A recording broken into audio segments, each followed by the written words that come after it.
I'm Patrick Reed. I started off in 1979 as a firefighter. It was never a dream of mine, but it turned out to be a pretty good dream job. We were well paid for putting our bodies on the line every third day. I got promoted to captain, which gave me the opportunity to spread my knowledge to the young guys coming on the job. And I wasn't worried about myself, but I got all these kids working for me. I prayed every night when I went to sleep, and I said, please do not let any of my kids get hurt. The city provided me with a good career for 30 years. And by the way, to any firefighters out there, 30 years might be a bit much. There's a reason why the retirement used to be 25 and out. There's the little post-traumatic things that go on there, and I experience in dreams. I have fire dreams where I'm in the firehouse, and an alarm comes in, and I can't find my gear. And when you get to that point, maybe it's time to move on. But I guess I'll have to find something to do. I just can't picture myself sitting on a park bench feeding pigeons. And there's not a great demand for retired firefighters. Very seldom have I seen an ad say, looking for a retired firefighter to be the COO of our company, It was always a dream of mine to have a family-owned restaurant. This place, it was a Hungarian restaurant called Angie's. I kept driving by here and I saw the place was closed. It wasn't for sale. I just happened to do a lot of legwork and found out who the owner was. And she was willing to sell. And when I walked in, it was like the place was just begging to have life breathed back into it. I felt like I could give something back to the city. The city was good to me for 30 years. I could take a distressed business and do something because, as you can see, we have a lot of vacant space around here. We were kind of bucking the odds because that's when the economy was down, money was hard to get a hold of. We brought in plumbers, electricians, builders. I went around and got the opinion from all of them. And it was pretty much unanimous thumbs down. And in fact, one guy handed me his lighter and said, here's the key.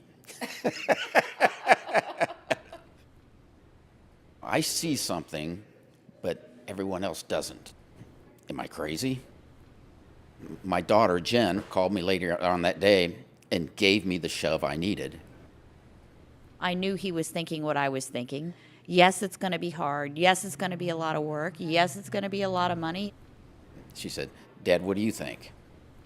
I said, I'm not sure. She goes, we can do this. We can do this. We knew it was going to be hard work and 14-hour days and a lot of them, but we knew we were willing to do it. I said, okay. It was what I wanted to hear. My daughters and both my son-in-laws helped out. I've got nieces here, nephews here. My sister makes the cabbage rolls. Best cabbage rolls on the planet. This is the kind of thing that can break up some families, but it has pulled our family together.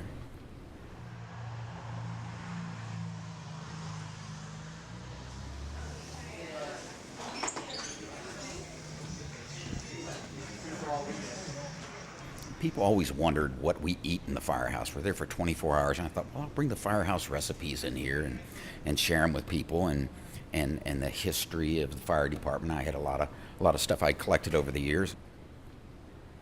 Other firemen donating stuff, and it's not cutesy stuff, it's the real deal. I hate to say anything negative about the city, but I don't think they're business friendly, at least small business friendly. You need to support your local businesses. They do have a niche. You can get the personalized care there. You go to the hardware store. They can tell you how to fix something. They can tell you what you need to fix it.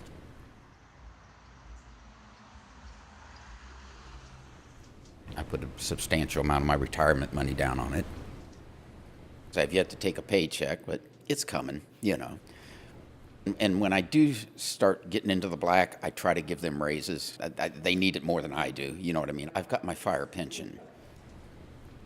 As you get older, your values change.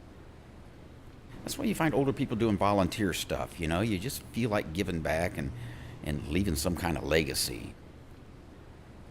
We get so many people come in here and say, my mom and dad used to bring me here when I was a kid. How cool is that, And they bring their kids in. So we're kind of an anchor in this area, and it makes me very proud. I had a lot of people come in and say, "What were you thinking?" And now they come in and they say, "Wow,